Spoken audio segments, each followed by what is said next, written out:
السلام علیکم ABN news کے ساتھ میں ہوں ولی زین۔ ہیڈ لائنز آپ جان چکے۔ یہاں آپ کو بتائیں پاکستان نے سری لنکا کو دوسرے ون ڈے میں 8 وکٹوں سے شکست دے دی۔ پاکستان نے دوسرے ایک روزہ میچ میں سری لنکا کو یک طرفہ مقابلے کے بعد 8 وکٹوں سے مات دے دی ہے اور 3 میچوں کی سیریز میں 2-0 کی برتری فیصلہ کن حاصل کرتے ہوئے سیریز اپنے نام کر لی۔ بابر اعظم کی سری لنکا کے خلاف شاندار سنچری، 102 رنز بنائے۔ فخر زمان نے 93 گیندوں پر 78 رنز کی اننگز کھیلی۔ سائم ایوب 33 رن بنا کر آؤٹ ہوئے، جبکہ محمد رضوان 51 رنز کے ساتھ ناٹ آؤٹ رہے۔ پاکستان کی جانب سے حارث رؤف اور ابرار احمد نے شاندار بولنگ کا مظاہرہ کرتے ہوئے 3 وکٹس حاصل کیں، جبکہ محمد وسیم جونیئر نے ایک کھلاڑی کو آؤٹ کیا۔ پاکستان نے 3 میچوں کی سیریز 2-0 کی فیصلہ کن برتری سے اپنے نام کر لی۔ پاکستان کی جانب سے حارث رؤف اور ابرار احمد نے شاندار بولنگ کا مظاہرہ کرتے ہوئے 3 وکٹس حاصل کیں، جبکہ محمد وسیم جونیئر نے ایک کھلاڑی کو آؤٹ کیا۔ بابر اعظم کی سری لنکا کے خلاف شاندار سنچری۔ بابر اعظم نے ون ڈے کیریئر کی 20ویں سنچری سکور کی۔ بابر اعظم کی اننگز میں 8 چوکے شامل۔ بابر اعظم نے 26واں بعد سنچری داغی۔ بابر اعظم نے پاکستان کی طرف سے زیادہ سنچریوں کا ریکارڈ برابر کر دیا۔ 27ویں آئینی ترمیم کا گزٹ نوٹیفیکیشن جاری کر دیا گیا۔ آئینی ترمیم باقاعدہ آئین کا حصہ بن گئی۔ جسٹس امین الدین وفاقی آئینی عدالت کے چیف جسٹس بن گئے۔ صدر مملکت آصف علی زرداری نے چیف جسٹس امین الدین خان سے عہدے کا حلف لیا۔ تقریب میں وزیر اعظم Shehbaz Sharif, field marshal Syed Asim Munir, services chief, joint chief of staff committee, chief justice Yahya Afridi, supreme court اور ہائی کورٹ کے ججز کے علاوہ وفاقی اور صوبائی وزراء کی بھی شرکت۔ سربراہ آئینی عدالت جسٹس امین الدین نے جسٹس حسن اظہر رضوی، جسٹس علی باقر نجفی اور جسٹس عامر فاروق سے حلف لیا۔ جسٹس کے کے آگاہ آج وفاقی آئینی عدالت کے جج کا حلف اٹھائیں گے۔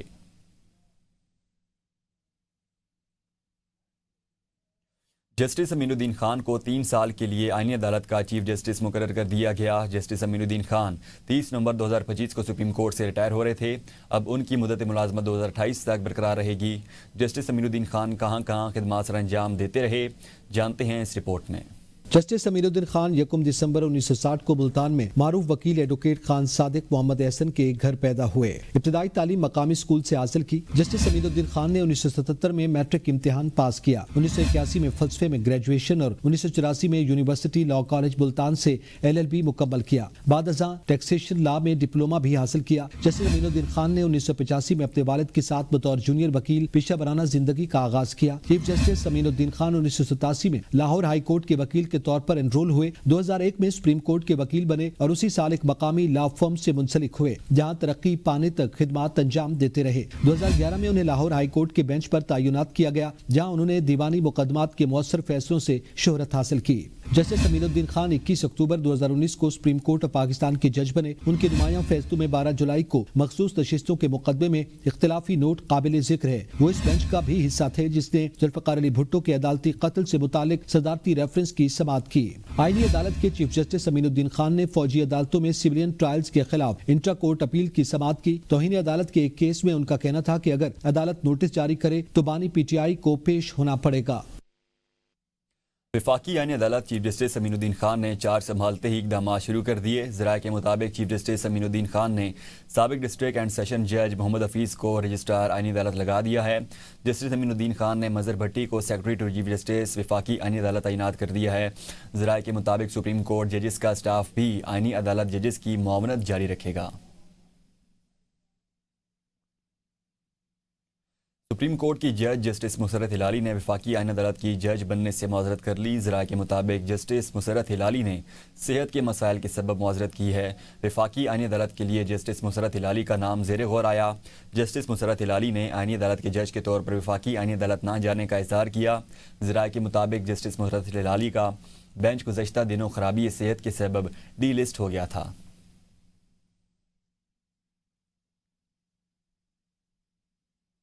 صدر مملکت آصف علی زرداری نے جسٹس منصور علی شاہ اور جسٹس اطہر من اللہ کے استعفے منظور کر لیے۔ دونوں ججز صاحبان نے گزشتہ روز 27ویں آئینی ترمیم کے معاملے پر استعفے صدر مملکت کو بھجوایا تھا۔ صدر مملکت کے آفیشیل ایکس اکاؤنٹ سے جاری اعلامیہ میں بتایا گیا کہ صدر آصف علی زرداری نے سپریم کورٹ کے 2 ججز جسٹس منصور علی شاہ اور جسٹس اطہر من اللہ کے استعفے منظور کر لیے ہیں۔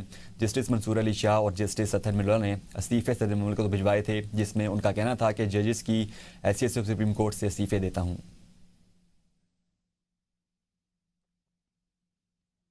27वीं यानी तरमीम लाहौर हाई कोर्ट के 10 और इस्लामाबाद हाई कोर्ट के 4 जजेस के दूसरे सूबों में ट्रांसफ़र करने का फैसला। ट्रांसफ़र से मुतालिक जजेस के नामों की फहरिस्तें मुरतब की गईं। जजेस को 6 माह से 2 साल तक दूसरे सूबे में ट्रांसफ़र किया जाएगा। लाहौर हाई कोर्ट से ज़्यादातर जजेस को बलूचिस्तान के बेंच, सिंध हाई कोर्ट के बेंच लाड़काना, सक्खर और मीरपुर खास के बेंच में ट्रांसफ़र करने की तजवीज़ कमीशन में ज़ेर गौर आई। जजेस की ट्रांसफ़र से मुतालिक हतमी फैसला कमीशन करेगा। 27वीं यानी तरमीम की मंजूरी होते ही हाई कोर्ट्स के जजेस को दूसरे सूबों की हाई कोर्ट्स में ट्रांसफ़र करने से मुतालिक अब मुतल्लिका जज से मुशावरत ज़रूरी नहीं रही। लाहौर हाई कोर्ट से मुमकिन तौर पर ट्रांसफ़र होने वाले 10 जजेस के नाम सामने आ गए। लाहौर हाई कोर्ट से justice Shams Mahmood Mirza, justice Faisal Zaman Khan, justice Shahid Karim का नाम शामिल। लाहौर हाई कोर्ट से justice Sajid Mahmood Sethi, justice Asjad Javed Ghural, justice Tariq Saleem Sheikh का नाम शामिल। लाहौर हाई कोर्ट से justice Asim Hafeez, justice Amjad Rafiq, justice Anwar Hussain और जस्टिस राहील कामरान शेख के नाम शामिल हैं। इस्लामाबाद हाई कोर्ट के 4 जज साहिबान के नाम सामने आए हैं। इस्लामाबाद हाई कोर्ट से justice Mohsin Akhtar Kayani, justice Sardar Ejaz Ishaq, justice Tariq Mahmood Jahangiri और जस्टिस बाबर सत्तार के नाम शामिल हैं।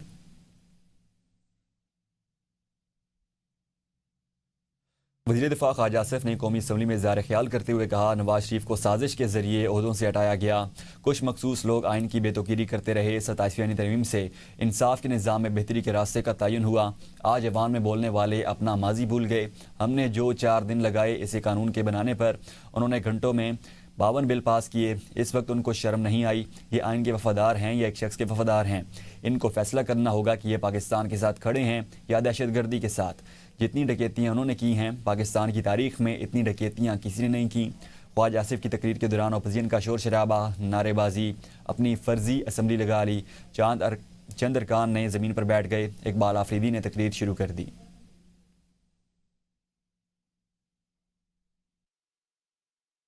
है मियां नवाज शरीफ को विक्टिमाइज किया जा रहा था और एक एजेंडा जो है इम्प्लीमेंट किया जा रहा था कि वो हुक्मरान ना रहे और उसको हमेशा हमेशा के लिए सियासत से बाहर कर दिया जाए। उस वक्त किसी की गैरत ना जागी। जज जो थे ये कल वाले जज थे, उस वक्त भी सुप्रीम कोर्ट और हाई कोर्ट में बैठे हुए थे। जो जराइम इन्होंने माजी में किए ज़हनों से महव हो गए। अदलिया का किरदार जो है पाकिस्तान की तारीख में इतना भयानक और स्याह रहा है। इस पार्लियामेंट के दोनों ऐवानों ने एक तरमीम पास की है, एक रास्ते का तयन हुआ है।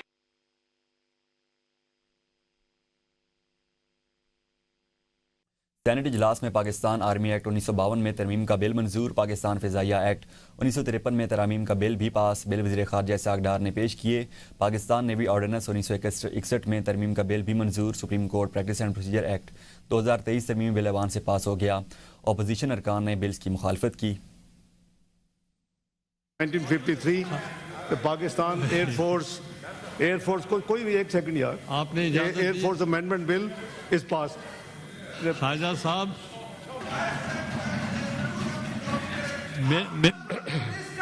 मेरे पास फिर आए। तहरीक तहफ़्फ़ुज़ यानी पाकिस्तान का हंगामी इजलास 27वीं और 26वीं यानी तरमीम को बुनियादी ढांचे की खिलाफ वर्जी करार देकर मुस्तरद कर दिया गया। तरमीम अदली और जमहूरी सतूनों पर वार करार। इलामी में कहा गया 27वीं यानी तरमीम ने सुप्रीम कोर्ट के इख्तियारात को महदूद और अदलिया को इंतज़ामिया के मातहत कर दिया है। इजलास का आइन को असल हालत में बहाल करने का मुतालबा जस्टिस मंसूर अली शाह और जस्टिस अतहर मिनुल्लाह के इस्तीफ़े को मुज़ामत करार दिया गया। तरमीम मंजूरी के खिलाफ पीर के रोज़ अरकान कौमी असम्बली और सैनेट का पार्लियामेंट से सुप्रीम कोर्ट तक वाक होगा। खैबर पख्तूनख्वा असम्बली में तरमीम के खिलाफ करारदाद पेश की जाएगी। अरकान पंजाब असम्बली पीर के रोज़ पंजाब असम्बली से लाहौर हाई कोर्ट तक मार्च करेंगे।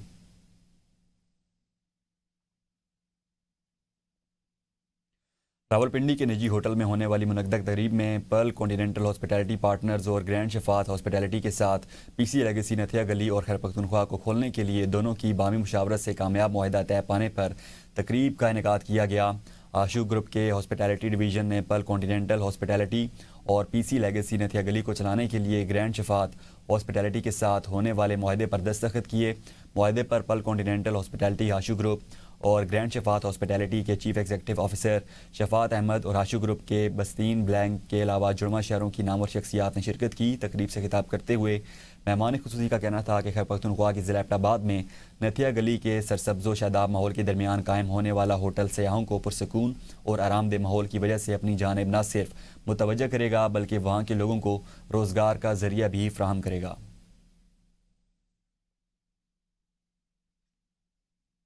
न्यूज़ स्टूडियो से अब तक के लिए इतना ही। आप देखते रहिए ABN न्यूज़।